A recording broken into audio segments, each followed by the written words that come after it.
Jesus, Rose of Sharon, bloom within my heart. Beauties of thy truth and holiness impart, that where'er I go, my life may shine abroad. Fragrance of the knowledge of the love of God. Jesus, Rose of Sharon, bloom in radiance and in love within my heart. Jesus, Rose of Sharon, sweeter far to see than the fairest flowers of earth could ever be. Fill my life completely, adding more each day of thy grace, divine and purity, I pray. Jesus, Rose of Sharon, bloom forevermore. Be thy glory seen on earth from shore to shore, till the nations old thy sovereignty complete. Lay their honors down and worship at thy feet. Jesus, Rose of Sharon, bloom in radiance and in love within my heart. Good morning. It is a lovely morning, even if the skeeters are out, and they love me. So if you hear some swatting, that's all it is. But anyway, we heard the beautiful Song of Solomon yesterday. We are continuing with the rest of Solomon's story, which unfortunately doesn't turn out as beautiful as the beginning. So we're picking up in 1 Kings 11. I remind you, we're going through things as best we understand them to have happened chronologically. That's why we kind of skip around to things that aren't all necessarily recorded in the order that we see the books of the Bible. So we're picking up in 1 Kings 11, verse 1, hearing about Solomon's many wives. Now King Solomon loved many foreign women. Besides Pharaoh's daughter, he married women from Moab, Ammon, Edom, Sidon, and from among the Hittites. The Lord had clearly instructed his people not to intermarry with those nations, because the women they married would lead them to worship their gods. Yet Solomon insisted on loving them anyway. He had 700 wives and 300 concubines. And sure enough, they led his heart away from the Lord. In Solomon's old age, they turned his heart to worship their gods instead of trusting only in the Lord his God, as his father David had done. Solomon worshipped Ashtoreth, the goddess of the Sidonians, and Molech, the detestable god of the Ammonites. Thus Solomon did what was evil in the Lord's sight. He refused to follow the Lord completely, as his father David had done. On the Mount of Olives, east of Jerusalem, he even built a shrine for Chemosh, the detestable god of Moab, and another for Molech, the detestable god of the Ammonites.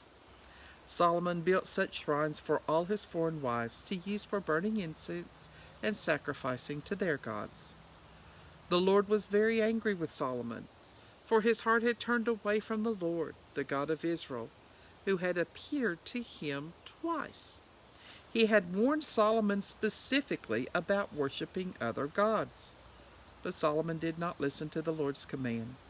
So now the Lord said to him, "Since you have not kept my covenant and have disobeyed my laws, I will surely tear the kingdom away from you and give it to one of your servants. But for the sake of your father David, I will not do this while you are still alive. I will take the kingdom away from your son, and even so I will let him be king of one tribe, for the sake of my servant David, and for the sake of Jerusalem, my chosen city." Solomon's enemies, beginning in 1 Kings 11, verse 14. Then the Lord raised up Hadad the Edomite, a member of Edom's royal family, to be an enemy against Solomon. Years before, David had gone to Edom with Joab, his army commander, to bury some Israelites who had died in battle. While there, the Israelite army had killed nearly every male in Edom. Joab and the army had stayed there for 6 months, killing them. But Hadad and a few of his father's royal officials had fled. Hadad was a very small child at the time. They escaped from Midian and went to Paran, where others joined them. Then they traveled to Egypt and went to Pharaoh, who gave them a home, food, and some land. Pharaoh grew very fond of Hadad, and he gave him a wife, the sister of Queen Tahpenes. She bore him a son, Genubath, who was brought up in Pharaoh's palace among Pharaoh's own sons.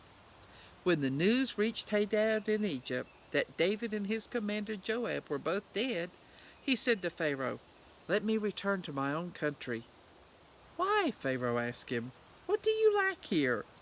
How have we disappointed you that you want to go home?"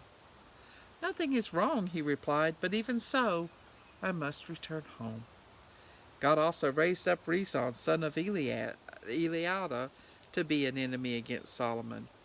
Rezon had fled from his master, King Hadadezer of Zobah, and had become the leader of a gang of rebels. And after David had conquered Hadadezer, Rezon and his men fled to Damascus, where he became king. Rezon was Israel's bitter enemy for the rest of Solomon's reign, and he made trouble, just as Hadad did. Rezon hated Israel intensely and continued to reign in Aram. Jeroboam rebels against Solomon, beginning in 1 Kings 11, verse 26. Another rebel leader was Jeroboam, son of Nebat, one of Solomon's own officials. He came from the city of Zeradah in Ephraim, and his mother was Zeruiah, a widow. This is the story behind his rebellion.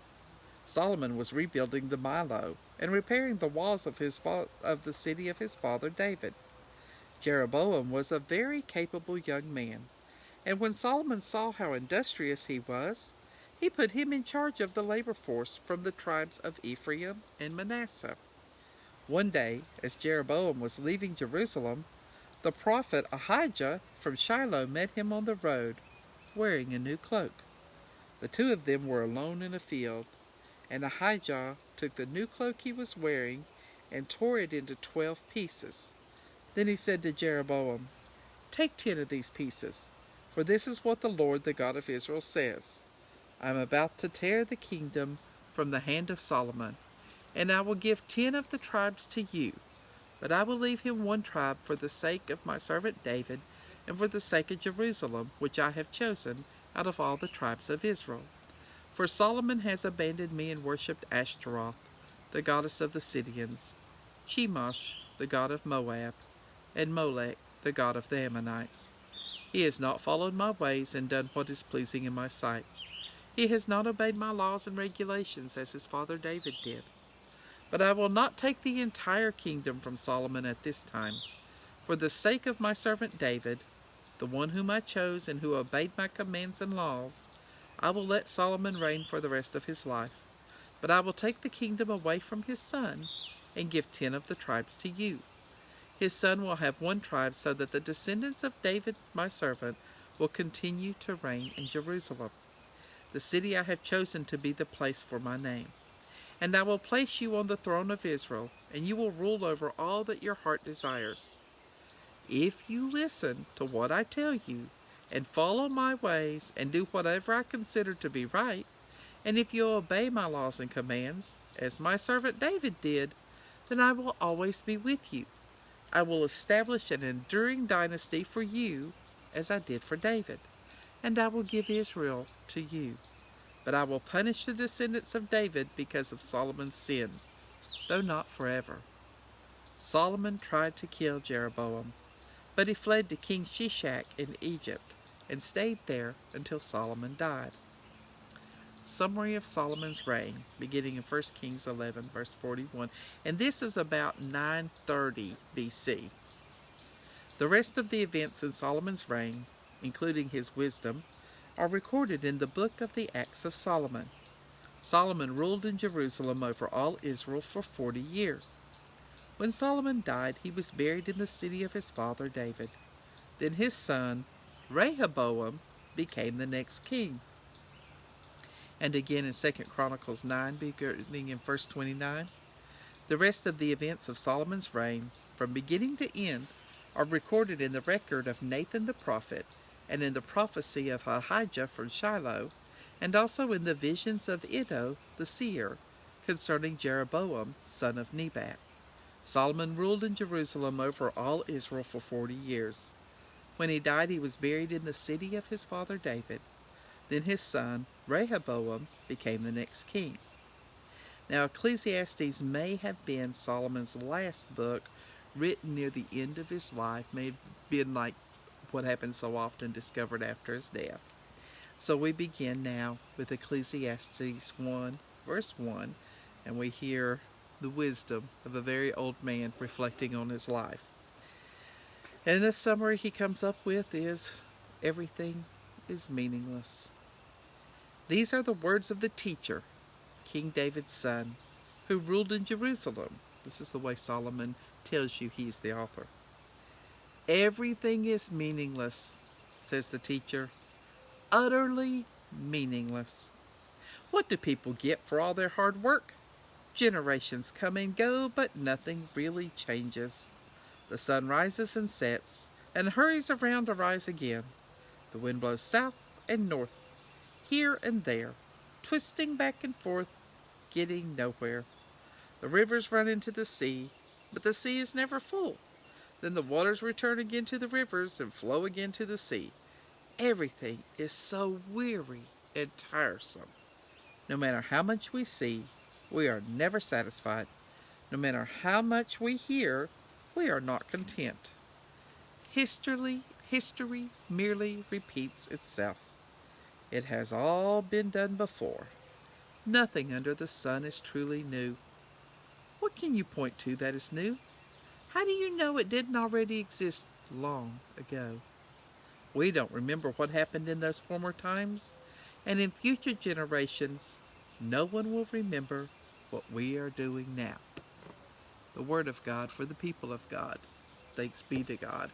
I encourage you to join us for worship tomorrow when we learn how to enjoy a meaningful life in this life in our relationships with each other. So, and one, of course, beautiful way of doing that is letting the beauty of Jesus be seen in us. So I hope you can take a deep breath and join me in singing this great song. Let the beauty of Jesus be seen in me, all his wonderful passion and purity. May his spirit divine all my being refine. Let the beauty of Jesus be seen in me. When your burden is heavy and hard to bear, when your neighbors refuse on the load to share, then you're feeling so blue, don't know just what to do. Let the beauty of Jesus be seen in you.